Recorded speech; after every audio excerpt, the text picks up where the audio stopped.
அதேபோல திரு பிரபாகரன் கொல்லப்பட்டார் என்பதை கருணாவும் யாழ்ப்பாணத்தில் இருந்த தயாமாஸ்டரும் போய் பார்த்து அது உண்மையாகவே பிரபாகரன் தான் என்பதை அவர்கள் ஏற்றுக்கொண்டார்கள் என்று சொல்லப்பட்ட ஒரு உடம்பு என்ன செய்யப்பட்டது என்பதை அமெரிக்கா தெரிவிக்கவில்லை. அது கடலில் போடப்பட்டதா அல்லது குழி தோண்டி புதைக்கப்பட்டதா, அதற்கு என்ன நடந்தது என்பதை யாரும் சொல்லவில்லை. இது பிரபாகரனுடைய படத்தை எரிப்பதனூடாக ஏதோ பிரபாகரனுக்காக நான் அந்த கொடி பிடித்த விஷயம் என்பது அல்ல.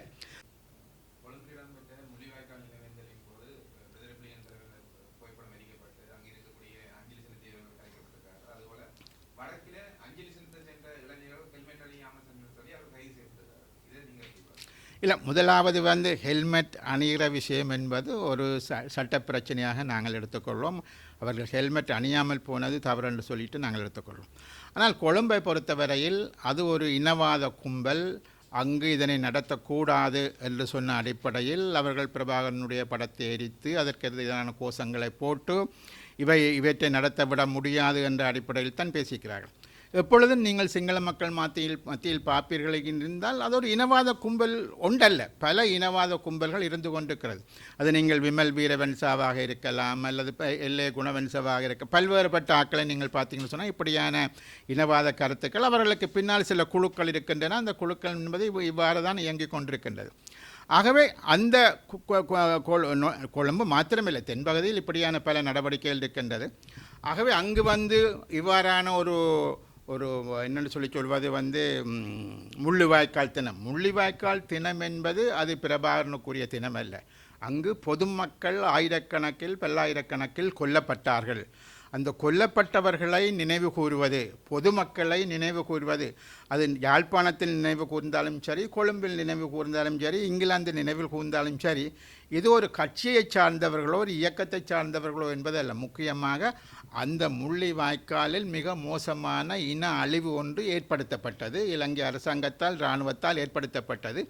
ஆகவே அந்த பொதுமக்களை கௌரவிக்கிற, அவர்களை நினைவு கூற ஒரு விடயமாகத்தான் இது பார்க்க முடியுமே தவிர இது பிரபாகரனுடைய படத்தை எரிப்பதனூடாக ஏதோ பிரபாகரனுக்காக நான் அந்த கொடி பிடித்த விஷயம் என்பது அல்ல. ஆகவே இந்த இனவாத கும்பலுக்கு அப்படியான விஷயங்கள் தெரியாமல் இருப்பது என்பது வருந்தக்கூடிய விஷயம்.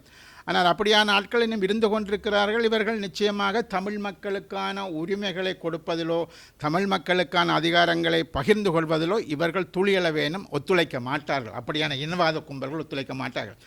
நாங்கள் இனவாதிகள் அல்ல என்று சொல்லக்கூடிய இப்பொழுது இருக்கக்கூடிய டில்வின் சில்வா அல்லது அனுரகுமார திசநாயக்கா அல்லது பிமல் ரட்நாயக்கா, லால்கந்தா போன்ற அமைச்சர்கள், ஜனாதிபதிகள் எல்லோரும் என்ன சொல்கிறார்கள்? நாங்கள் இனவாதிகள் அல்ல என்று சொல்கிறார்கள். ஓகே, இந்த இனவாதிகள் அல்ல என்று சொல்பவர்கள் நான் ஏற்கனவே கூறியது போல குறைந்தபட்சம் அந்த இனவாத தன்மை இல்லாதவர்களாகவா இவர்கள் நடந்து கொண்டிருக்கிறார்கள் என்பதை அவர்கள் தெளிவுபடுத்த வேண்டும். அவர்களது ஒவ்வொரு நடவடிக்கைகளிலும் நாங்கள் அந்த இனவாதத்தை பார்க்கக்கூடியதான் இருக்கின்றது.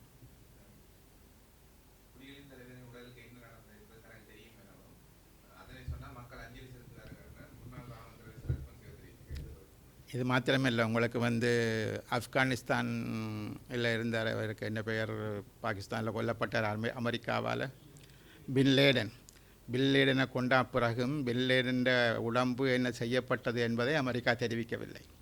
அது கடலில் போடப்பட்டதா அல்லது குழி தோண்டி புதைக்கப்பட்டதா, அதற்கு என்ன நடந்தது என்பதை யாரும் சொல்லவில்லை. அதேபோல திரு பிரபாகரன் கொல்லப்பட்டார் என்பதை கருணாவும் யாழ்ப்பாணத்தில் இருந்த தயாமாஸ்டரும் போய் பார்த்து அது உண்மையாகவே பிரபாகரன் தான் என்பதை அவர்கள் ஏற்றுக்கொண்டார்கள் என்று சொல்லப்பட்ட ஒரு விஷயம் சொல்லப்பட்டது. ஆனால் அந்த உடலுக்கு என்ன நடந்தது என்பது இதுவரை யாருக்கும் தெரியாது. அவர்கள் சொல்ல விரும்பவும் இல்லை என்பதை இப்பொழுது சரத் பொன்சேகா சொல்லியிருக்கின்றார். ஆகவே அவ்வாறான ஒரு சிலருக்கு தெரிஞ்சிருக்கலாம், அவர் புதைக்கப்பட்டாரா அல்லது கடலில் கொண்டு போய் போடப்பட்டாரா அல்லது அதுக்கு என்ன நடந்தது என்பதை. ஆகவே சில தலைவர்கள் வரலாற்றில் அவர்களது என்று சொல்வது உடலம் கிடைத்தால் வரலாற்றில் அவர்கள் தலைவர்களாக நிலைநிறுத்தப்படுவார்கள் என்று சொன்ன அச்சங்கள் போன்றவை அரசாங்கத்திற்கு காரணமாக இருக்கலாம். அரசாங்கத்தை பொறுத்தவரையில் அவர்கள் பயங்கரவாதிகள், ஆனால் தமிழ் மக்களை பொறுத்தவரையில் அவர்கள் விடுதலை வீரர்கள். ஆகவே எங்களுக்கு விடுதலை வீரர், உதாரணத்துக்கு நீங்கள் வெள்ளைக்காரன் காலத்தில் பிரிட்டிஷுக்கு எதிராக போராடிய சிங்களவர்கள் எல்லாரும் வெள்ளைக்காரனை பொறுத்தவரையில் பயங்கரவாதிகள், ஆனால் சிங்கள மக்களை பொறுத்தவரையில் அவர்கள் விடுதலை வீரர்கள். ஆகவே நாங்களும் எங்களது விடுதலைக்காக போராடிய பொழுது அது எந்த இயக்கமாக இருந்தாலும், அது டொலோவோ இபிஆர்லவோ விடுதலை புலிகளோ, அவர்கள் விடுதலை வீரர்கள். ஆனால் அரசாங்கத்தை பொறுத்தவரையில் இவர்கள் எல்லோருமே பயங்கரவாதிகள். ஆகவே அவர்கள் தங்களது நிலையிலிருந்து தமிழ் மக்கள் அவ்வாறான தங்களுக்கு தலைமை தாங்கி நடத்திய அந்த விடுதலை வீரர்களை அவர்கள் நினைவு கூறக்கூடாது அல்லது மனசிலிருந்து அகற்ற வேண்டும், அதற்கான ஒரு இடம் இருக்கக்கூடாது என்று அவர்கள் சிந்திக்கிறார்கள். ஆகவே அது சரியானது என்பது அல்ல.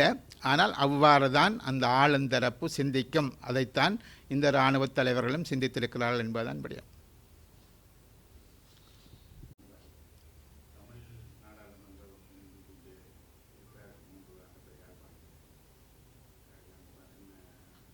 ராஜீவன், பவனந்தரன்,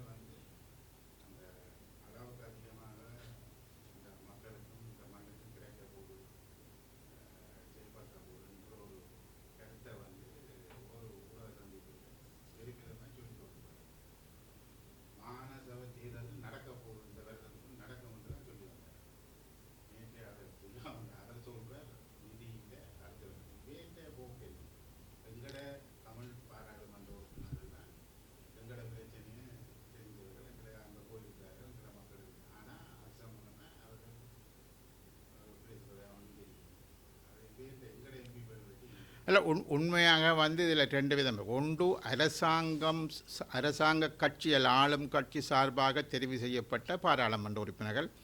யாழ்ப்பாண மாவட்டத்தில் 3 பேர் இருக்கிறார்கள், வன்னியில் 2 பேர் இருக்கிறார்கள். மொத்தமாக வடக்கு மாகாணத்தில் தமிழ் தரப்பிலிருந்து 5 பாராளுமன்ற உறுப்பினர்கள் இருக்கின்றார்கள். இவர்கள் அனைவருமே ஆரம்ப காலகட்டத்தில் ஒரு அதிகார பகிர்வு தொடர்பாக எல்லாம் அவர்கள் பேசக்கூடியவர்களாக, அல்லது இந்த அரசாங்கம் வந்தால் அதனை எல்லாம் நிறைவேற்றிவிடும் என்ற விதமான கருத்துக்களை கொண்டவர்களாக இருந்தது மாத்திரமில்லை. இப்போ கடந்த 1 வருஷமாக எமது அரசாங்கம் மிக விரைவாக மாகாண சபை தேர்தல்களை நடாத்தும் என்று உறுதிமொழி கூறுவது, அல்லது எமது அரசாங்கம் வடக்கு மாகாணத்தில் பல அபிவிருத்தி திட்டங்களை செய்ய போகிறது என்று சொல்வது, உண்மையாகவே இவர்களுடைய நோக்கம் என்னவாக இருந்தது என்று சொன்னால், இந்த இளைஞர்களை கவர்வது எப்படி.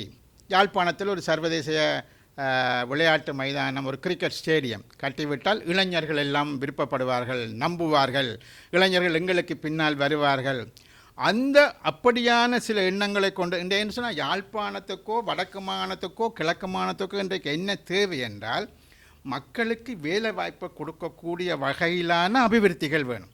உங்களுக்கு தெரியும், இங்கே இருந்து எல்லாரும் குவைட்டுக்கும் ஓமானுக்கும் கட்டாருக்கும் ஓடுகின்ற ஒரு சூழ்நிலை, இல்லை அதை விட வேறு நாடுகளுக்கு போக முடியும் என்றால் அங்கு போகின்ற சூழ்நிலை. ஆணும் சரி பெண்ணும் சரி அப்படித்தான் இருக்கின்றார்கள்.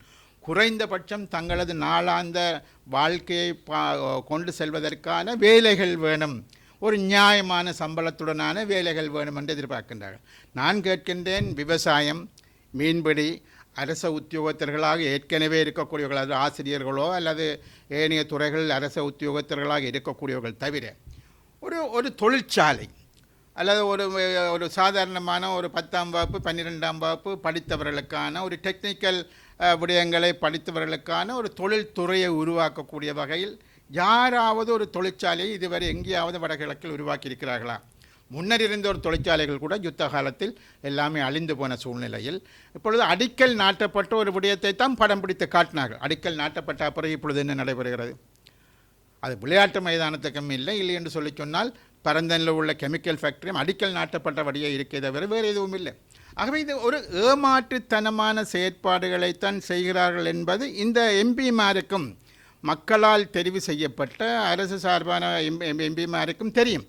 ஆனால் அவர்களும் என்ன சொல்கிறார்கள், இங்கே எங்களுக்கு காட்டக்கூடிய படம் எல்லாம் போதை வஸ்துக்கு எதிரான ஒரு போராட்டத்தை முன்னெடுக்கிறார்கள் என்பதும், ஊழலுக்கு எதிரான ஒரு போராட்டத்தை முன்னெடுக்கிறார்கள் என்ற படம் தான் காட்டப்படுகிறது.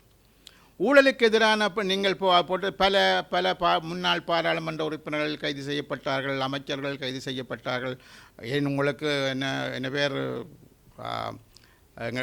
பழைய ஜனாதிபதி மஹிந்த ராஜபக்சவை கூப்பிட்டு விசாரித்தார்கள். அதற்கு முன்பாக இருந்த ஜனாதிபதி அவரை கையில் ஹேண்ட்கப் போட்டு அவரை சிறைச்சாலைக்கு கூட்டிச் சென்றார்கள். பேருடனே வரையில் யாருக்கு, ரணில் விக்ரமசிங்க அவர்களுக்கு செய்தார்கள். ஆகவே நான் கேட்கிறேன், முதல் ஆரம்பத்தில் இவர்கள் வருகின்ற பொழுது வர முன்பாக என்ன சொன்னார்கள், உகண்டாவில் கோடிக்கணக்கான பணத்தை கொண்டு போய் சேர்த்திருக்கிறார்கள், அது எல்லாத்தையும் கொண்டு வருவோம் என்று கூறினார்கள். இவர்கள் பல கோடிகளை செலவு செய்து விசாரணையை செய்கிறார்கள், ஏற்றுக்கொள்வோம். ஆனால் இவர்களிடமிருந்து ஏதாவது நிதியை, பணத்தை இவர்கள் மீள பெற்றுக்கொண்டிருக்கிறார்களா? யாரிடமிருந்தாவது ஏதாவது பெற்றுக்கொண்டிருக்கிறார்களா? ஆனால் நாளாந்தம் ஊடகங்களுக்கு செய்தி சொல்லப்படுகிறது. போதை வஸ்து நாங்கள் எத்தனை ஆயிரம் பேரை கைது செய்திருக்கிறோம், எத்தனை பேரை வெளியிலிருந்து உள்நாட்டுக்கு கொண்டு வந்திருக்கிறோம். இவ்வாறான விடயங்கள் சொல்லப்படுகின்றதே தவிர, ஆனால் அதற்காக போதை வஸ்து பாவனைகள் குறைந்திருக்கிறதா? எவ்வளவு வீதம் குறைந்திருக்கிறது? கைது செய்யப்பட்டவர்களுக்கு யாழ்ப்பாணத்தில் ஒரு பெண்மணிக்கு 7 வருஷ சிறை தண்டனை கிடைத்திருக்கிறது. இதை தவிர ஏனைய கைது செய்யப்பட்டவர்கள் யார் தொடர்பாகவும் அவர்களுக்கு ஒரு நீதிமன்றத்தில் ஒரு விசாரணை முடிந்து அவர்களுக்கு எதிரான குற்றப்பத்திரிகைகள் தாக்கல் செய்யப்பட்டு யாருக்கும் தண்டனை அளிக்கப்பட்டதாக நான் அறியவில்லை. பல ஆயிரம், கிட்டத்தட்ட 1,00,000 பேருக்கு மேல் இவர்கள் கைது செய்யப்பட்டிருக்கலாம். இவர்கள் எல்லோரும் சிறைச்சாலைகளில் இருக்கிறார்களா அல்லது இவர்கள் விடுவிக்கப்பட்டு கொண்டிருக்கிறார்களா? இவர்களுக்கு என்ன நடைபெறுகிறது? வெளியில் இருக்கக்கூடிய மக்கள் யாருக்கும் தெரியாது. ஆகிய மக்களால் தெரிவு செய்யப்பட்ட பாராளுமன்ற உறுப்பினர்கள் அந்த உண்மைத்தன்மைகளை தாம் தெரிவு செய்த மக்களுக்கு குறைந்தபட்சம் சொல்ல வேண்டும். ஆகவே வடக்கு மாகாணத்தில் தெரிவு செய்யப்பட்ட பாராளுமன்ற உறுப்பினர்களும் நிச்சயமாக அரசாங்கம் என்ன சொல்கிறதோ, அவர்களது கட்சி என்ன சொல்கிறதோ அதை பொம்மைகள் போல அதை அவர்கள் சொல்வார்களே தவிர அதற்கு மேலதிகமாக இவர்கள் இதனையும் செய்ய மாட்டார்கள்.